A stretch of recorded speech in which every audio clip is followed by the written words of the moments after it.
بحاول بقدر الامكان وبشتى الطرق ان انا لما اجيب لحضرتك خبر يكون خبر مظبوط بنسبه 100%، لان في ناس كتير بتثق في الكلام اللي احنا بنقوله، ناس كتير بتستنى الاخبار اللي احنا بنكتبها على الصفحه، فده يعني مسؤوليه كبيره جدا علينا. ولكن الحمد لله رب العالمين لحد اللحظه اللي انا بكلم حضراتكم فيها باذن الله سبحانه وتعالى كل الاخبار اللي بنكتبها على الصفحه عندنا مظبوطه.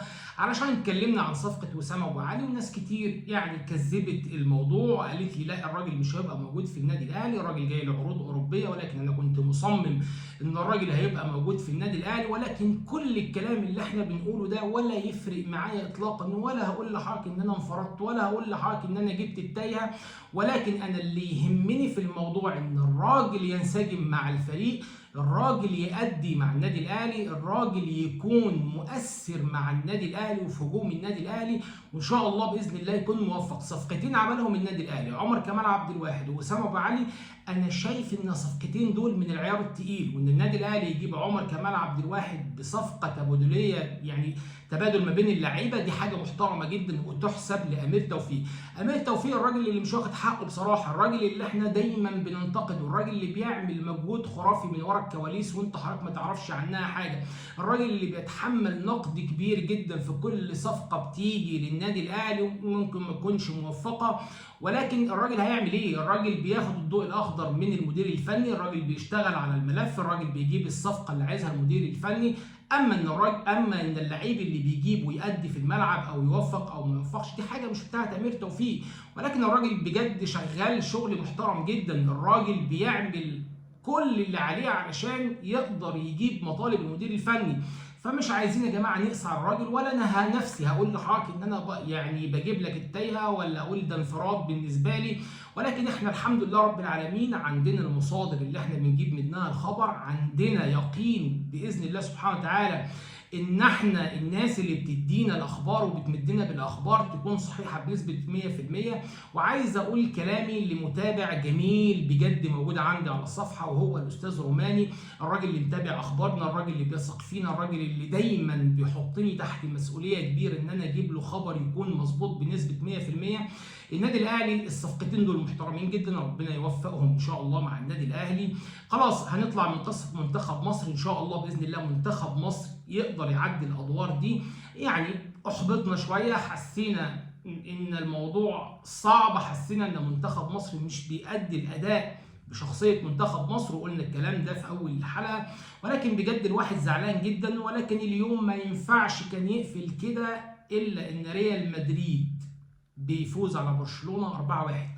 علشان تمتع عينيك بكوره نظيفه لازم تتفرج على الكره الاوروبيه، سواء ريال مدريد وبرشلونه، لما تتفرج امبارح على مانشستر سيتي ونيوكاسل.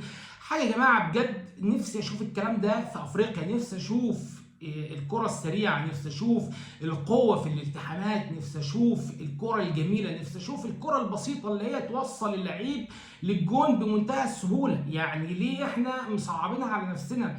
لازم النهارده الكرة في افريقيا تتغير. والله العظيم انا بتفرج النهارده على ماتش ريال مدريد وبرشلونة وحاسس ان يعني فينيسيوس جونيور بيلاعب برشلونة لوحده، الراجل بيجيب 3 اهداف وكمان بيعمل اسيست، يعني الراجل مشارك في كل حاجة النهارده في الماتش. برشلونة ما كانش موجود النهارده تماما، يعني بيجيب جون ده نتيجه 2-1، فالمفروض ان هو كان داس شويه. انا طبعا ريال مدريد ده بالنسبه لي النادي الاهلي الثاني، الحمد لله ان ريال مدريد كسب النهارده، فرحنا بعد ما كنا زعلانين شويه منتخب مصر. ولكن اللي يهمني انا منتخب مصر. عملت استفتاء النهارده وكنت بقول ان شاء الله باذن الله منتخب مصر هيكسب، وباخد راي الناس. انا مش متخيل ان في ناس ما بتشجعش منتخب مصر مهما يكون ايه المشكله اللي معاك مع لعيب او مع حد، ولكن ده منتخب بلدي لازم اشجعه. فانت النهارده لما تيجي تتمنى لمنتخب مصر ان هو يتهزم او ما يكسبش، لا هنا في مشكله. ولكن انا احترم رايك، احترم ان انت صادق معايا وبتتكلم بمنتهى الحريه، قول اللي حضرتك عايزه. ولكن لا، منتخب مصر خط احمر بالنسبه لي مهما يكن ما بيني وما بين اللعيبه، حتى لو انا زعلان من حد، حتى لو انا ما بحبش حد، ولكن ده منتخب مصر اللي بيمثل 90 مليون وان شاء الله باذن الله ياخد البطوله. فما احبش ان انا اشوف حد ما بيحبش منتخب مصر. ليك مطلق الحريه، قول اللي انت عايزه ما عنديش مشكله. ولكن انا لازم اجادلك واناقشك واقول لك لا، منتخب بلدك هو الاهم. ناس كتير النهارده بتقول لي هنشجع منتخب مصر وجنوب افريقيا، واللي يقول لي هنشجع تونس وهنشجع الجزائر. ربنا يوفق كل الفرق العربيه وان شاء الله يكسبوا. جنوب افريقيا بجد منتخب محترم جدا، وممكن يقدم بطوله محترمه، وممكن يبقى الحصان الاسود في البطوله، وممكن كمان ياخد البطوله. فانا شايف من وجهه نظري ان منتخب مصر لازم يراجع حساباته، لازم يفكر فيتوريا في التشكيل اللي هو لاعب بيه النهارده. ما كانش تشكيل متجانس، ما كانش فيه قوه كبيره هجوميه، في مشاكل دفاعيه. يعني انا النهارده لما اشوف محمد النني ومحمد صلاح واحمد سيد زيزو ما لهمش دور في الملعب، يبقى احنا عندنا مشكله كبيره. ولكن متع عينيك بالكره الاوروبيه بجد. النهارده الواحد قاعد قدام ماتش ريال مدريد وبرشلونه بيرفع القبعه لكل اللعيبه الموجوده في الملعب. اللعيبه دي نازله تمتع الجمهور، حقيقي بيلعبوا من غير ضغوط، حقيقي ريال مدريد النهارده بيقدم مستوى محترم جدا.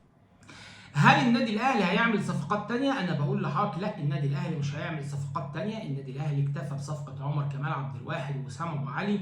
هل النادي الاهلي محتاج صفقة تانية؟ طبعا النادي الاهلي محتاج صفقة تانية، محتاج باك شمال يكون قوي جدا مع علي معلول، ولكن لحد دلوقتي احنا مش لاقيين. ولحد دلوقتي النادي الاهلي مش موفق قوي في موضوع المهاجم. ان شاء الله باذن الله يوفق وسام ابو علي.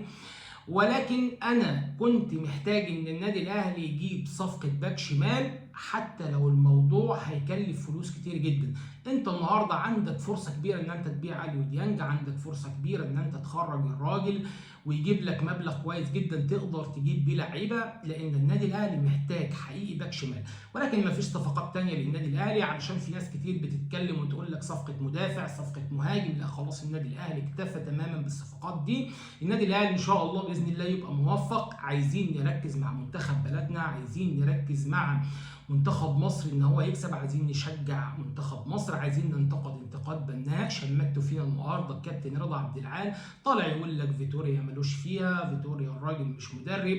عند اول تعادل خلاص بنمحي الراجل، بنحاول ان احنا نهد الفريق. لا، ده مش نقد بناء يا كابتن رضا عبد العال. انت لحد امتى هتفضل تتكلم بالطريقه دي وهتفضل تقلل من المديرين الفنيين اللي احنا بنجيبها سواء النادي الاهلي او نادي الزمالك؟ ولما فريق او المنتخب يعمل ماتش محترم جدا يقول لك اللعيبه هي اللي عملت الماتش، اللعيبه هي اللي فرضت شخصيتها. ماتش الاهلي واتحاد جده قال لك اللعيبه هي اللي كانت يعني زي الفل، تشكيل كان جميل جدا من كولر. ما بيديش حق الراجل، بيقول لك احمد كوكا كان المفروض مش عارف ايه، راجل بيهجص بطريقه غريبه جدا. والله العظيم انا شفيق على كل مدير فني بيسمع الراجل ده، واتمنى ان الناس ما تسمعلوش، لان الراجل بيتكلم بغير منطقيه، مفيش منطقيه في الكلام اللي هو بيقوله. اول حاجه بينتقد المدير الفني، اول حاجه بيقول لك الراجل ده ما عندوش فكره. ازاي ما عندوش فكره والراجل جاي يدرب منتخب مصر؟